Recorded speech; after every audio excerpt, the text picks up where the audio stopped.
দর্শক স্বাগত দীপ্ত সংবাদে, সাথে আছে আমি নুজহাত রাহনুমা। রাজধানীতে বেড়েছে শীত, তাপমাত্রা নেমেছে 12 ডিগ্রি সেলসিয়াসে, যা মৌসুমের সর্বনিম্ন তাপমাত্রা। পাশাপাশি দেশের বিভিন্ন স্থানে শীতের তীব্রতা বেড়েছে। আবহাওয়া অফিসের তথ্য অনুযায়ী সর্বোত্তরের জেলা পঞ্চগড়ে সকাল 9টায় সর্বনিম্ন তাপমাত্রা 11 ডিগ্রি সেলসিয়াস রেকর্ড করা হয়েছে। হিমেল বাতাস এবং ঘন কুয়াশায় কনকনে ঠান্ডা অনুভূত হচ্ছে। পাবনায় সর্বনিম্ন তাপমাত্রা 10 ডিগ্রি সেলসিয়াস রেকর্ড করেছে ঈশ্বরদী আবহাওয়া অফিস। নওগাঁয় শীতের তীব্রতা বেড়েছে, সেখানে সর্বনিম্ন তাপমাত্রা 10.6 ডিগ্রিতে নেমেছে। এদিকে দিনাজপুরে সকাল 6টায় সর্বনিম্ন তাপমাত্রা রেকর্ড করা হয় 11.6 ডিগ্রি সেলসিয়াস। কুড়িগ্রাম জেলায় সর্বনিম্ন তাপমাত্রা 11 ডিগ্রি সেলসিয়াস এবং পটুয়াখালীতে গত 2 দিনের তুলনায় তাপমাত্রা সামান্য বাড়লেও গুঁড়ি গুঁড়ি বৃষ্টির মতো কুয়াশা ঝরছে। নওগাঁ থেকে শীতের খবর জানাতে এবারে যোগ দিচ্ছেন আমাদের সহকর্মী আব্দুর রৌফ। রৌফ, তাপমাত্রা কমে যাওয়ায় কী ধরনের প্রভাব দেখতে পাচ্ছেন, আমাদের বিস্তারিত জানান।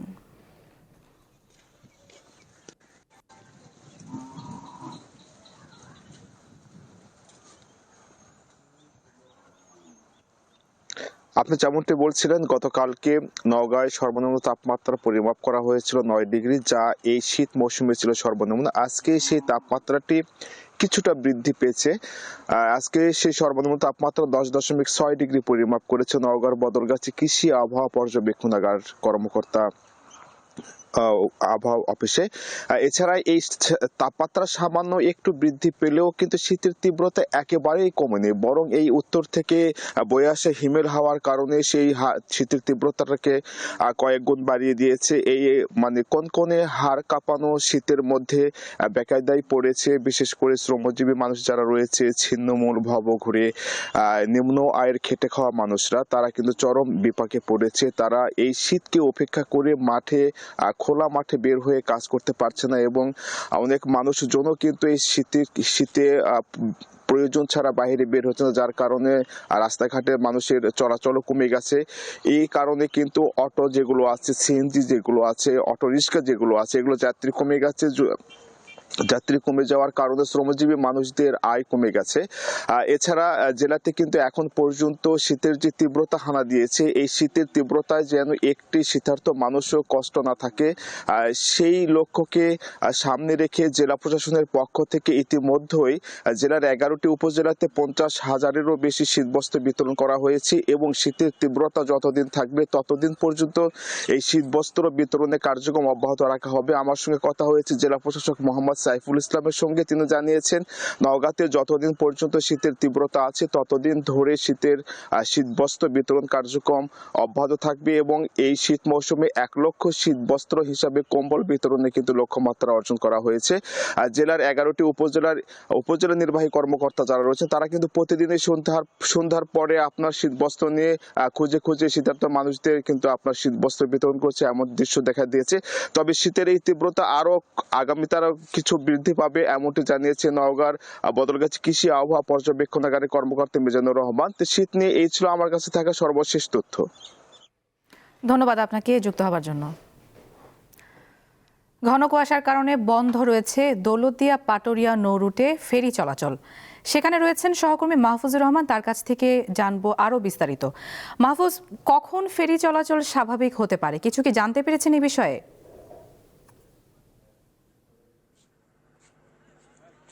ধন্যবাদ আপনাকে। আমি এই মুহূর্তে অবস্থান করছি রাজবাড়ির দৌলতদিয়া পাটুরিয়া নৌ রুটের দৌলতদিয়ার 4 নম্বর ফেরিঘাট এলাকায়।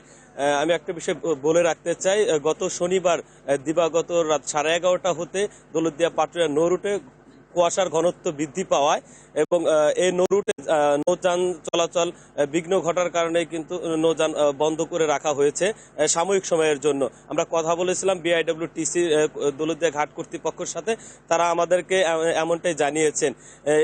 ফেরি চলাচলের পাশাপাশি কিন্তু দৌলতদিয়া পাটুরিয়া নৌ রুটে নৌযান সহ সকল প্রকার যান চলাচলই কিন্তু বন্ধ রয়েছে। এই যান চলাচল বন্ধ থাকতে যানবাহনের দীর্ঘ সারি কিন্তু আমরা দেখতে পেয়েছি।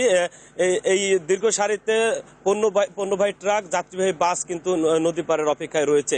যাত্রীবাহী বাসের আসলাম তারা আমাদেরকে যেমনটি জানিয়েছেন যে এই নৌরুটে কিন্তু প্রায় দীর্ঘ 10 ঘন্টা হয়ে গেছে তারা ঘাট এলাকায় কিন্তু নদী পারের অপেক্ষায় রয়েছে। আরেকটা বিষয় কিন্তু আমরা বলে রাখতে চাচ্ছি, এই নৌরুটে সকল প্রকার যান চলাচল বন্ধ থাকলেও আমরা লক্ষ্য করেছি যে এই নৌরুটে কিছু অবৈধ যে ট্রলার রয়েছেন তারা যাত্রীদেরকে ফুসলিয়ে এই নৌরুটে পাটুরিয়া দৌলতদিয়া থেকে পাটুরিয়াতে যাত্রী পারাপার করছে। আমরা কিছু স্পিড বোট দিয়ে যাত্রী পারাপার করতে দেখেছি। মাহফুজ, ধন্যবাদ আপনাকে। দর্শক, এবারে জানবো রাজধানীর শীতের খবর। কারণ বাজার থেকে সরাসরি যোগ দিচ্ছেন আমাদের সহকর্মী হেদায়েত উল্লাহ সীমান্ত। অতিরিক্ত ঠান্ডা জনজীবনে কি ধরনের প্রভাব ফেলেছে, কি জানতে পেরেছেন এই বিষয়ে আমাদের জানান।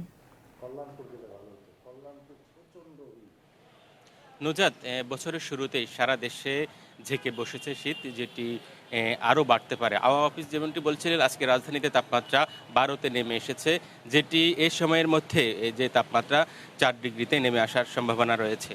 আবহাওয়া অফিসে আরও বলছে দেশের বিভিন্ন জেলায় 5টি শৈত্যপ্রবাহ বয়ে যেতে পারে এই সময়ের মধ্যে। রাজধানীতে শীতের তীব্রতা বলতে গেলে আমরা দেখছি যে সকাল থেকে যে বিভিন্ন নিম্ন আয়ে যে শ্রেণী পেশার মানুষ রয়েছে তারা সবচেয়ে বেশি কষ্টে রয়েছে, অর্থাৎ একেবারে প্রয়োজন ছাড়া সকালে কেউ ঘর থেকে বেরোতে দেখা যায়নি। কিন্তু যারা শ্রমজীবী নিম্ন আয়ের মানুষ তারা সবচেয়ে বেশি কষ্টে রয়েছে, খেটে খাওয়া মানুষগুলো। রাজধানীতে শীতের তাপমাত্রা বলতে গেলে আমরা আবহাওয়া অফিসের সাথে কথা বলেছি, তাদের যে 1 মাস মেয়াদী যে পূর্বাভাস দেওয়া হয়েছে সে অনুযায়ী জানুয়ারি মাসে 2 থেকে 3টি মৃদু থেকে মাঝারি ও 1 থেকে 2টি মাঝারি থেকে তীব্র শৈত্যপ্রবাহ বয়ে যেতে পারে। এ সময়ের মধ্যে বঙ্গোপসাগরে ঘূর্ণিঝড় বা নিম্নচাপ সৃষ্টির কোনো সম্ভাবনা নেই, তবে দেশে স্বাভাবিক বৃষ্টিপাতের সম্ভাবনা আছে। এছাড়া দিন ও রাতের তাপমাত্রা স্বাভাবিক থাকতে পারে। সংস্থাটি আরও জানায়, চলতি মাসে মধ্যরাত থেকে সকাল পর্যন্ত নদ নদী অববাহিকা সহ দেশের কোথাও কোথাও মাঝারি থেকে ঘন কুয়াশা পড়তে পারে এবং অন্যত্র হালকা থেকে মাঝারি ধরনের কুয়াশা পড়তে পারে। তবে কখনো কখনো কুয়াশা দুপুর পর্যন্ত স্থায়ী হতে পারে। ঘন কুয়াশার কারণে দিন এবং রাতের তাপমাত্রা পার্থক্য কমে শীতের অনুভূতি বৃদ্ধি পেতে পারে। জানুয়ারি মাসে দেশের প্রধান নদ নদী স্বাভাবিক পানি প্রবাহ বিরাজ থাকতে পারে। নুজাত, রাজধানীতে আমরা সকাল থেকে দেখেছি বিভিন্ন এলাকায় যে এখনও ঘন কুয়াশা বিদ্যমান রয়েছে, যার কারণে কিন্তু যে মানুষজন অনেক কষ্টে দিনাতিপাত করছে। যে আবহাওয়া যেমনটি বলছিল জানুয়ারি মাসে সেটি আরও তীব্রতা বাড়তে পারে। নুজাত, আরেকটি বিষয় আমি আপনাকে জানিয়ে রাখি যে ফার্মগেট এবং কারণ বাজারে এই মুহূর্তে যে তীব্র শীতের মধ্যেও কিন্তু এই ফার্মগেট এলাকা অবরুদ্ধ করে রেখেছে শিক্ষার্থীরা, তেজগাঁও কলেজের শিক্ষার্থীরা। আমরা জানি যে গত কয়েকদিন আগে একজন শিক্ষার্থী নিহতের ঘটনায় তারা এই মুহূর্তে সেই তীব্র শীতের মধ্যেও ফার্মগেট এলাকায় যে অবরোধ করে রেখেছে। নুজাত, এ ছিল আমার কাছে এখানকার সর্বশেষ। দর্শক, রাজধানীর কারণবাজার এলাকা থেকে শীতের খবর নিয়ে যুক্ত ছিলেন সহকর্মী হেদায়েত উল্লাহ সীমান্ত। হবিগঞ্জে গ্রেফতার বৈষম্য বিরোধী ছাত্র আন্দোলনের সদস্য সচিব মাহাদি হাসানকে আদালতে নেওয়া হয়েছে। তাকে সকাল 7:30টায় চিফ জুডিশিয়াল ম্যাজিস্ট্রেট আদালতে নেওয়া হয়। কিছুক্ষণ পর তার জামিনের শুনানি হবে। গতকাল সন্ধ্যায় হবিগঞ্জ শহরের শায়েস্তানগর এলাকার একটি বাসা থেকে তাকে আটক করে গোয়েন্দা পুলিশ। পরে তাকে হবিগঞ্জ সদর মডেল থানায় সরকারি কাজে বাধা দেওয়ার মামলায় গ্রেফতার দেখানো হয়। এ খবর ছড়িয়ে পড়লে রাতেই মাহাদিকে গ্রেফতারের প্রতিবাদে সদর থানার সামনে জড়ো হন বৈষম্য বিরোধী আন্দোলনের নেতারা। তারা থানা ফটকে মাহাদির মুক্তির দাবিতে বিক্ষোভ করেন। শুক্রবার সকালে ছাত্রলীগের কমিটিতে নাম থাকায় জুলাই অভ্যুত্থানের সক্রিয় সদস্য নয়ন নামে এক নেতাকে ডেভিল হান্ট অভিযানে আটক করে পুলিশ। দুপুরে তাকে ছাড়িয়ে আনতে গেলে শায়েস্তাগঞ্জ থানার ওসির সাথে উত্তপ্ত বাক্য প্রয়োগ করেন মাহাদি।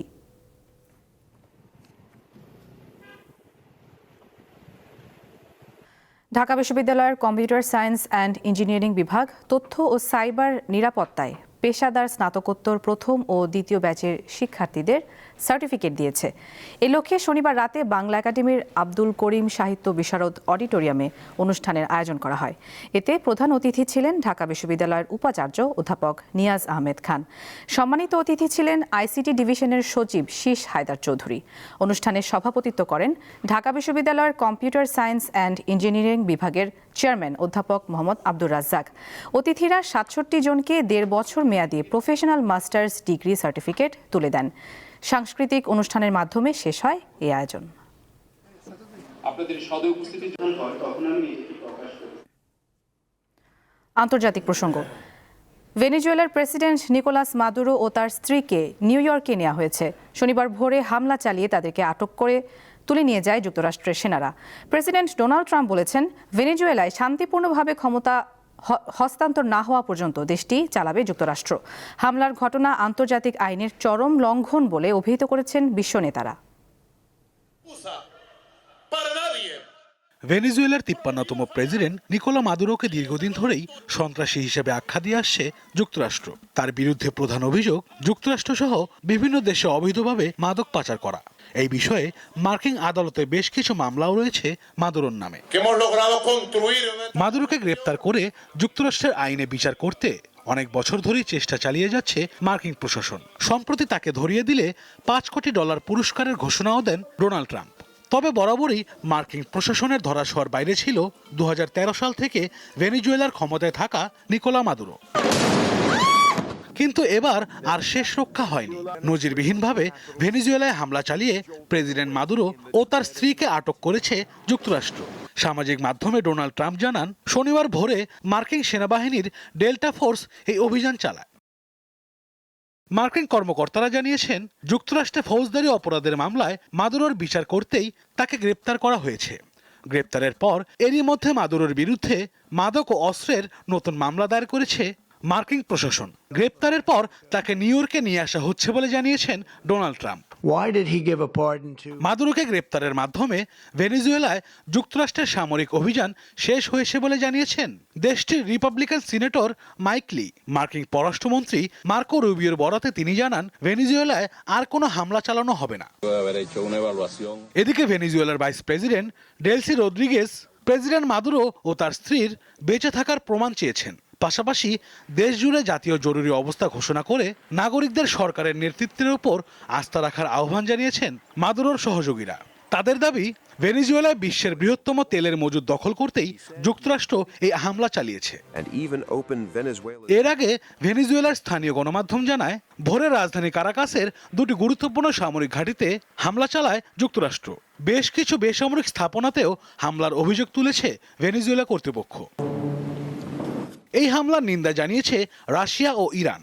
যে অজুহাতে হামলা চালানো হয়েছে তা গ্রহণযোগ্য নয় বলছে মস্কো।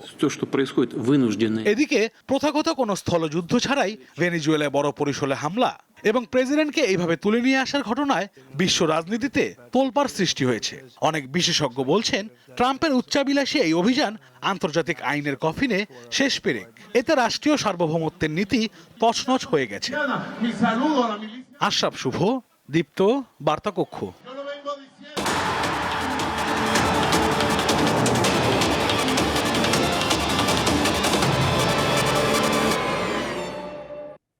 খেলার খবর।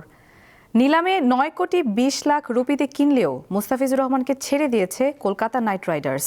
বিসিসিআইয়ের নির্দেশে তাদের এমন সিদ্ধান্তে রীতিমতো তোলপাড় সৃষ্টি হয়েছে।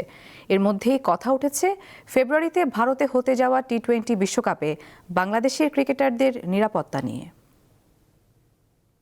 না, সে থাকবে না কেন, বাট যেটা মানে এই মুহূর্তে যেটা আমরা যতটুকু ইনফরমেশন আছে, আমাদের কাউন্টার পার্ট হচ্ছে বিসিসিআই এবং আমরা আইসিসির আন্ডার ইভেন্ট খেলি। আর মুস্তাফিজুর রহমান ফ্রান্সিসে ক্রিকেট খেলতে যাওয়া ছিল, এইটুকু ইনফরমেশন আমাদের কাছে আছে। আর এরপরে কোনো অফিসিয়াল স্টেটমেন্ট বা ইনফরমেশন আমরা পাই না। পাওয়ার পরে আমরা আপনাদের সাথে যোগাযোগ। আমি একটা কুইক অ্যান্সার করছি এখানে, একটা শর্ট, যেটা হচ্ছে যে বিশ্বকাপ অর্গানাইজ করছে আইসিসি পোস্ট ইন্ডিয়া। তো আমাদের যদি কোনো কোথাও যোগাযোগ করতে হয়, সেটা আমরা আইসিসির সাথে যোগাযোগ করবো। প্লেয়ারদের safety security is extremely important. তো আমাদের যেহেতু একটা বোর্ডে একটা কল আছে, ডিসকাশন কল, তখন হয়তো আমরা আরো ইনফরমেশন আমাদের থেকে তারপরে হয়তো আমরা একটা মিডিয়া রিলিজ দিতে পারি বা আমরা আরেকটু পরিষ্কার হবো ওভারঅল সিস্টেম। আমরা ইনফ্যাক্ট বিপিএল নিয়ে এখানে এতটাই ব্যস্ত, তো আমাদের কাছে পুরো ইনফরমেশনটা নেই। তো এই জন্য আমরা ইমার্জেন্সি কল করেছি আজকে 9:30টায়। এখনকার মতো পরবর্তী সংবাদ বেলা 12টায় বাণিজ্য সংবাদ দেখার আমন্ত্রণ। এছাড়া আরও তথ্যের জন্য চোখ রাখুন দীপ্ত ডিজিটাল প্ল্যাটফর্মগুলোতে। ধন্যবাদ সবাই।